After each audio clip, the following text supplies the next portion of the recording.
Hello, everyone. This is your old chief quizzer himself, Joe Kelly, presenting America's famous Quiz Kids.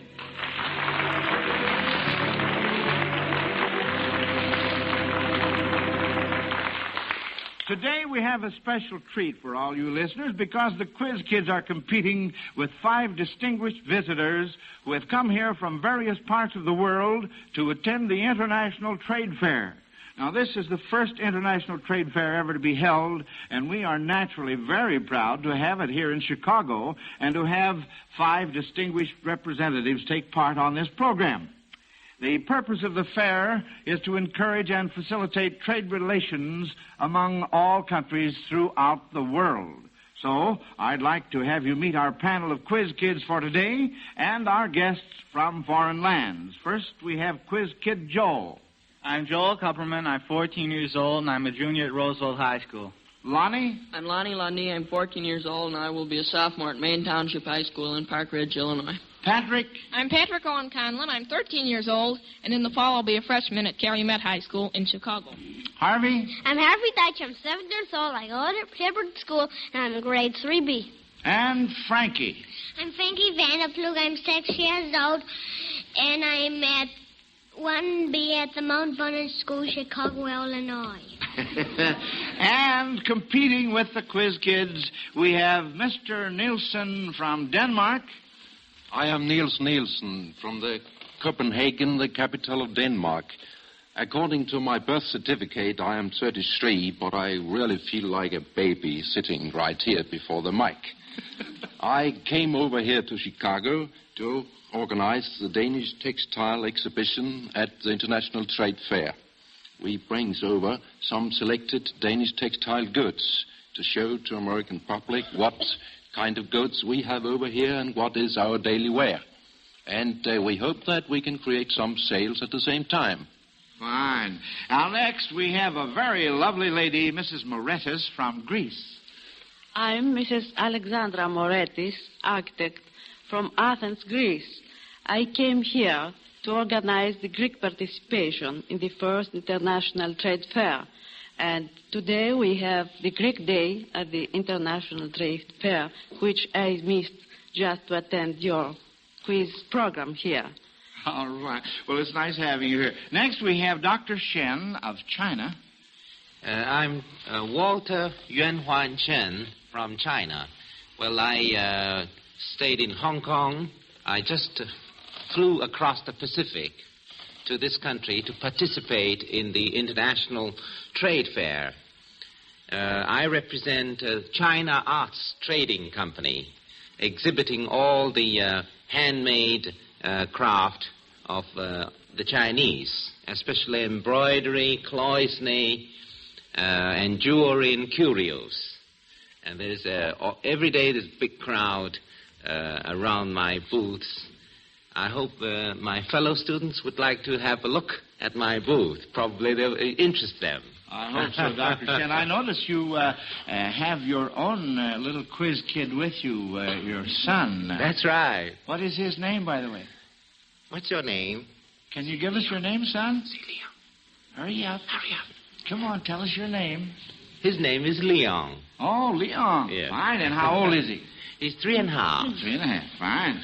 Well, now let's see who's next. Oh, yes, we have Mr. Krause from Germany. Well, my name is Reinhold Max Krause, and I think I'm here really the oldest quiz kid, being 60-year-old, and I can prove it with my bald head, you see. Well, I'm representing the German exhibitors at the International Fair as their chairman for their committee, and we came over from Germany just a week before the fair opened. We are doing business now. We're very glad of doing it. Well, fine. A funny thing happened. I was talking with Mr. Krause before the program. I asked him, should I call him Mr. Krause or Dr. Krause? And he said, no, Mr. Krause. And I said, well, what are you going to call me? And he says, Mr. Kelly. I said, fine, don't call me Herr Kelly because it wouldn't work out too good. I had to take He my wanted hammer. to call me doctor. I've never been a doctor. And last but not least, we have Mr. Fisher from Scotland. My name is Maxwell Fisher from Great Britain. I also have a bald head, and I'm in my very early 40s. I came over here about 4 months ago as advance agent and troubleshooter, you call it in the United States, for the European Trade Fair Board to coordinate the participation of the Marshall Plan countries. All right. Well, now, since you folks have met our contestants, we'll get right down to schoolwork with questions. And you adults, you all know the rules. Whoever gets his hand up first gets first chance to answer a question. And remember now, no talking in the classroom unless you raise your hand. And I might add that we have an interpreter, Mr. Cardaris, in class with us. In case any of you do not understand a question, I insisted that he sit here beside me in case I do not understand some of your answers. And before we start on questions, just to help make our guests feel at home today, I wondered if any of you quiz kids can say any greeting or anything at all in any of the native languages of our competitors, except English, of course. And perhaps our guests can reply to the children's greetings in their native language. Who would like? Harvey? Bonjour, monsieur. Comment allez-vous? Oh, is that so? Well, say, we're really off with one. Would anyone of the adults like to reply to... What did you say, Harvey? What does that mean? That was French. He means, well, that was French. Comment allez-vous? Oh? How do you do, he said in French. All right, so how do you say that, how do you reply in German? Très bien, monsieur. Je me porte très bien. Ça va bon? How would you reply in German, Mr. Mir geht's sehr gut. Mir geht's gut? Ja, mir geht's sehr gut, ja. Sure. All right. Well, now, Frankie, what have you, Frankie? Oh, I can't say any words in other languages, but I can sing a song in French, and that's called Ferjaka. Oh, I see. Well, I'll tell you what, we'll maybe sing a little bit later on in the program, but right now we're making salutations in various languages. Lonnie, I think, has one. Well, I don't have a greeting, but I thought I understood you to say a greeting or something else in the language. All right. Well, in Greek, I could say the names of some fraternities and sororities. That's cute. All right, Lonnie, let's have one or two. Well, my dad is an Alpha Tau Omega. Oh. And my sister is an Alpha Omicron Pi. Uh-huh. And my uncle is a Sigma Chi. And my brother-in-law is a Phi Kappa Psi. Uh-huh. You know, I used to belong to the I eat a piece of pie. Yeah. And I think everybody knows what that means. Well, are we all through? I'll tell you what, I'm anxious to get to our first question, and here it is. It's sort of a worldwide question. Which would you say is higher? Now, remember, first hand up gets first chance to answer. Which would you say is higher, the Washington Monument, the Leaning Tower of Pisa, or the Eiffel Tower? Mrs. Moretis. I think the Eiffel Tower is the highest. Well, you're thinking very good, because that's absolutely right.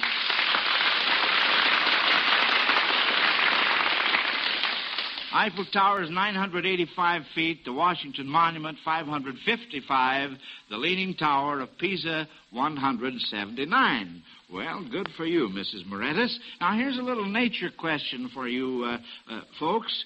What reptile is a natural submarine, and can you explain why? Harvey. Well, the crocodile, while hunting its prey, has its nostrils above the water. Well, and then what reptile is this now? The crocodile. The crocodile, that's right. And then when he goes underwater, he has a special closing device for his nostrils, which allows him to stay underwater for a long time. A special closing device. Now, how do you like that for 7 years old? That's very good, Harvey. This discussion question is addressed to our guests from other countries. What expressions in conversation or what customs of our country did you find amusing or confusing when you visited the United States for the first time? Who would like to start this off? Mr. Nielsen? Well, I feel that you very often say, "You're welcome." And if I should translate that to my own language, it would very often cause some embarrassment. And it would? Yes, certainly. Oh? Would you care to explain, or? Oh, well, I could say sometimes it was just like an invitation or something like that. Oh, I see. Mm-hmm. Well, how about the rest of you folks? Mrs. Morettis? Yes, I must go back 10 years ago when I had my first impressions of this country. And I remember that some friend of ours took us to a drugstore. And you see, in Greece we have the drugstores are very sober stores, because only when you have somebody ill in your house you are going there to buy drugs. Uh-huh. And I entered in the drugstore and I saw there that they were selling everything and people eating, and no drugs at all. Yeah. And at the end, we go through the store to a door behind, and we go downstairs to the subway. Oh. That was very peculiar, and I used to tell it in my friends to Greece, and we were amused. I'll bet you were at that. Well, I guess we're pretty used to that here. How about you, Dr. Shen? How about an expression that you've heard over here that amuses you or confuses you, or maybe some customs? Well, I was in this country before. Oh? Well, I mean, when you first came to the United States. I was here in the last fair in 1934. Oh, I see. And one thing I find very funny is that the average waist of American ladies seems to be a little greater than the last time I saw.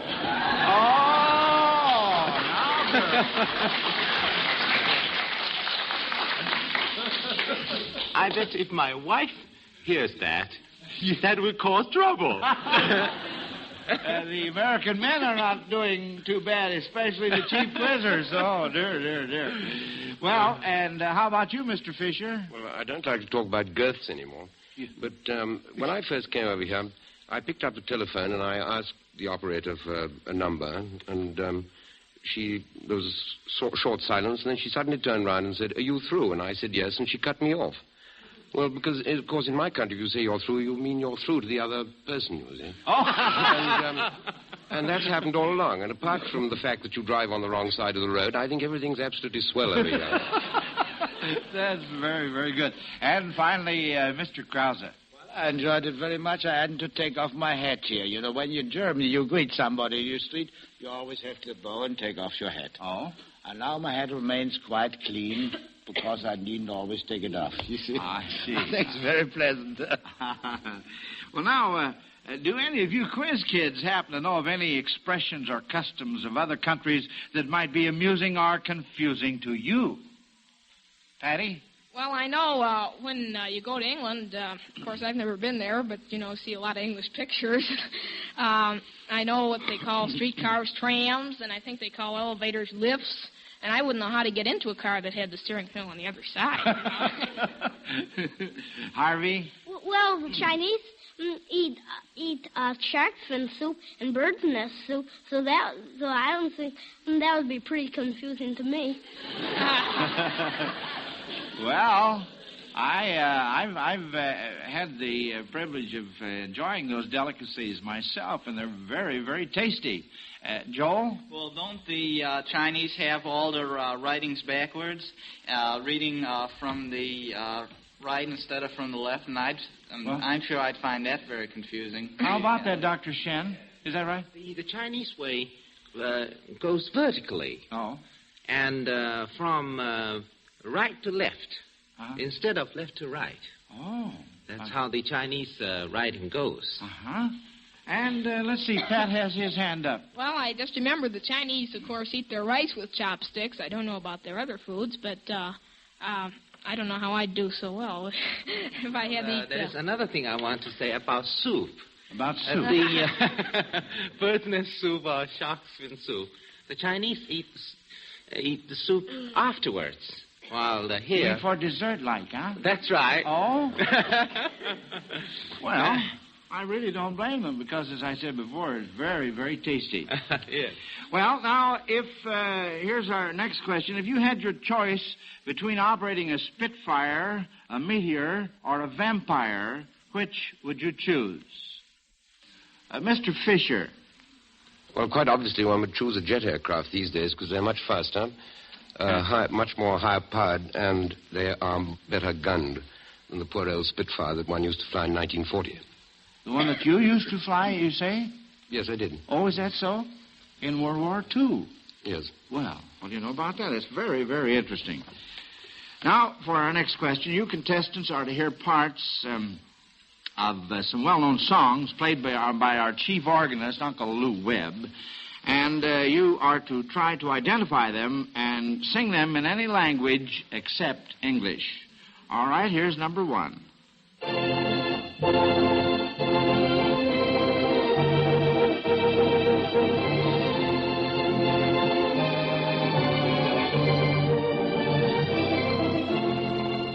Mr. Krause. Du liegst mir im Herzen, du liegst mir im Sinn. Du machst mir viel Schmerzen, weißt nicht, wie gut ich dir bin. Ah, wonderful. Fine. You know, Quiz Kid Lundy had his hand up. What were you going to say, Lonnie? Well, I was just going to identify the song as You Are the One. Oh, is that right, Mr. Krause? I think so. What do you mean you think so? I hope he has some experience already with 14. Oh! I had it when I was 14. All right, let's listen to the next one.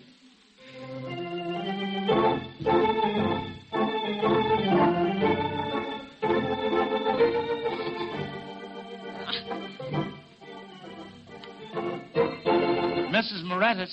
Yes. What? That's, we used to sing it in Greece. Oh? What's the name of it? Εγώ και εσύ θα αγαπιόμαστε. Just a minute, I confer with the interpreter here. What does that mean? You and I μπορείς να τραγουδήσεις ελληνικά? Yes. All right, well, can you sing it in... Yes, with the organ, please, because I forgot. All right, Lou. Εγώ και εσύ, έλα δυο να είμαστε μαζί, εσύ και εγώ, σαν καλιά και φιλιά, απ' το βράδυ ως το πρωί, εγώ και εσύ.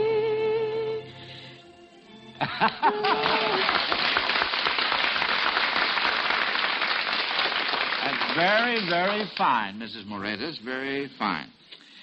Now, here's a real brain teaser. You are to tell which came first in each of the following cases. Which came first? Vasco da Gama's trip to India, the Children's Crusade to the Holy Land, or Magellan's trip around the world? Pat? Well, Vasco da Gama's trip was in 1498. Right. And the Children's Crusade was in 1200, or I think the Children's Crusade came first, now that I remember. That's right, Patty. Yes, that's correct.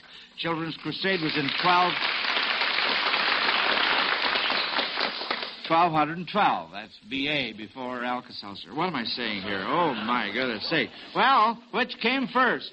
The Ming Dynasty, the Chao Dynasty, or the Mongol Dynasty?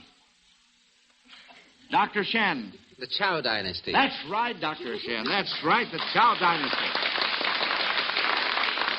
If you join the following groups of people, what might you find them discussing? Pierce, Haldeman, and Rashi.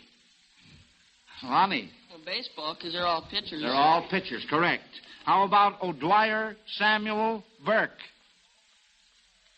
Joel? Well, they're all mayors. O'Dwyer's mayor of New York. That's right. Burke's mayor of Cleveland. I don't know what Samuel... Bernard Samuel. Yeah, isn't he? That is Bernard right. Samuel. Mr. Krause is correct. I must remind you, Mr. Krause, what I told you at the first of the program. You must hold up your hand when you want to talk. Well, I'm next time. I'm learning it, you know. Say, by the way, Mr. Krause, I have heard that you have imitations that you can give some of the mayors you've met in the United States. Could you give us a couple? How about Mayor O'Dwyer of New York City? Well, I'm sorry, I never met him. Oh? So I can't imitate him, and I'm not very strong at imitating, But I can tell you something about the mayor. Mayor Samuel of Philadelphia. Samuel, yes, from Philadelphia. All right. He was very nice to me when I looked him up and asked him to come to Chicago and see the big city of Chicago. He right away said, well, the only city in this country, naturally, is Philadelphia. And he wants to have the international fair next year in Philadelphia. I told him, no, we are all going to Chicago again because this is the place. Hooray for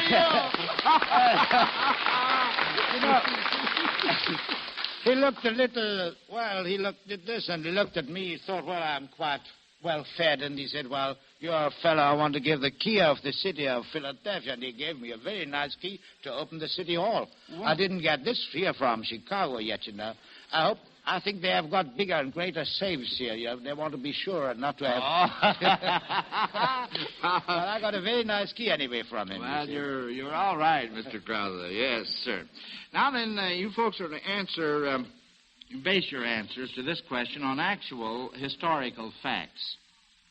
Would it have been possible to have read the following as newspaper headlines? Here's the first one. See and hear this big double feature Mozart and Haydn played together.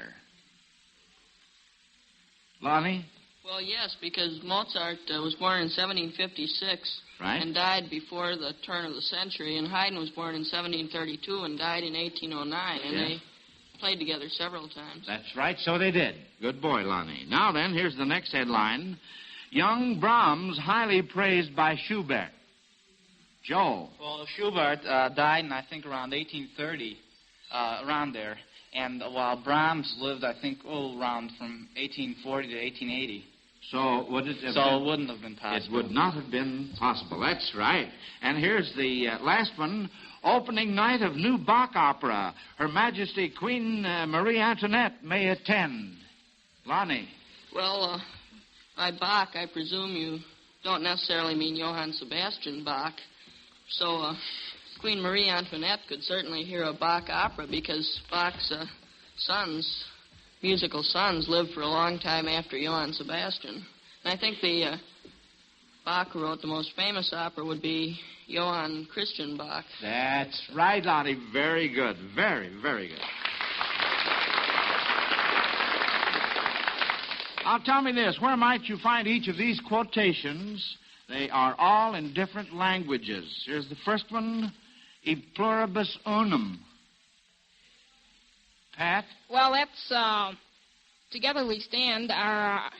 Anyway, you'd find it on the coins of the United States, because that's their motto. That's right. That's correct. Uh-huh. And how about this next one? Erin go bragh. Mr. Fisher. That is Erse, or Irish. And it means Ireland forever. So it does. That's right. That's right. And you would find it on the Irish flag beneath the harp. Now, where would you find this last one? Schreibste mir, schreibste ihr, schreibste auf MK Papier. No, for an Irishman now. He nearly gets it, but it doesn't mean... It reads as follows. Schreibste mir, schreibste ihr, schreibste auf MK Papier. Teacher, you have to learn that properly next time. Well, then it wasn't you know what that means in English? Yes? That means I write to you and you write to me. But on MK paper, it must be. Oh. And that MK paper, that's the paper which we manufacture. That's why I'm the man of... Well, good for you.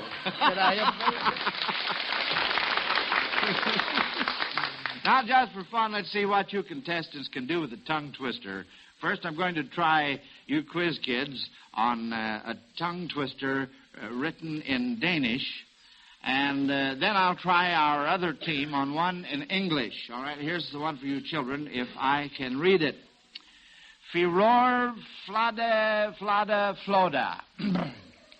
I think I got some of that all over me here. Who would like to try it? Patrick? Well, furor flada flada floda. Well, we got to say it faster than that. Lonnie? Furor flada flada floda. Well, you're off on the first word there a little bit. Joel? Free roar, flotta, flotta, floata. Well, that's pretty good. Incidentally, I think we better have Mr. Nielsen explain to us what that is. What does that mean, Mr. Nielsen? It just means 4 flat dishes of cream. 4 flat dishes of cream. And I think Pat did it right good. Well, good for you. Fine. Now then, we'll see what you older folks can do. Let's see what you can do with an old favorite of ours here in this country. Peter Piper picked a peck of pickled peppers. There's a doozer. Mr. Nielsen. Peter Piper picked a pack of pickled paper.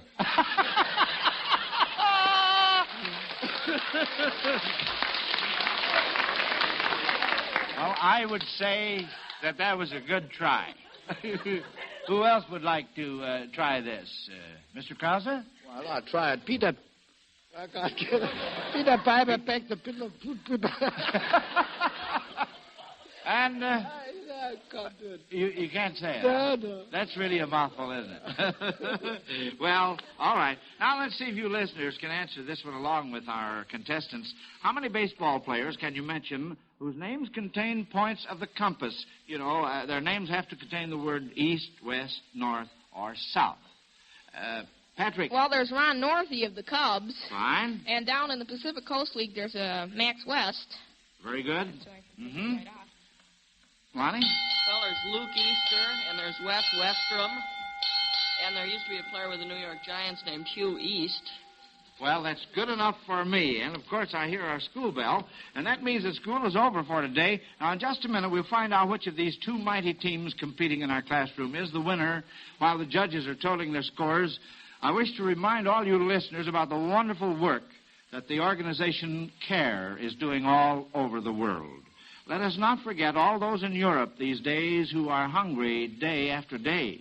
Whatever the United States government is doing to rehabilitate foreign economies, the help of individuals in providing immediate day-to-day help must go on.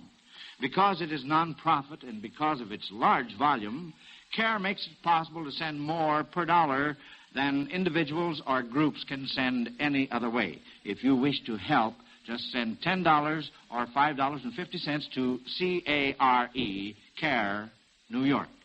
More information about CARE packages may be obtained at CARE offices throughout the country. Well, now, let's see. The judges are ready with the big news of who won, the Quiz Kids team or the International Whiz Kids team. Let's see here. Judges say the Quiz Kids scored 1,249 points, and the International Whiz Kids made 1,249 points. And, of course, that ties the score. So congratulations to both teams. Now, Quiz Kids, each of you will receive your usual award to help you with your future education. And as for our guests, we are going to complete the initiation of making you honorary Quiz Kids by pinning on each of you the official Quiz Kid pin. And I want to thank all of you guests for entering into the program with such wonderful spirit. It has certainly been an interesting half hour to me, and I feel sure our listeners have enjoyed meeting you as much as I have. And I hope you'll all come back and visit our Quiz Kid classroom again. So class is dismissed, and I'll see all you children back next week. So until then, goodbye, little Quiz Kids. Goodbye, Mr. Kelly. Goodbye, big Quiz Kids. Goodbye, Mr. Kelly.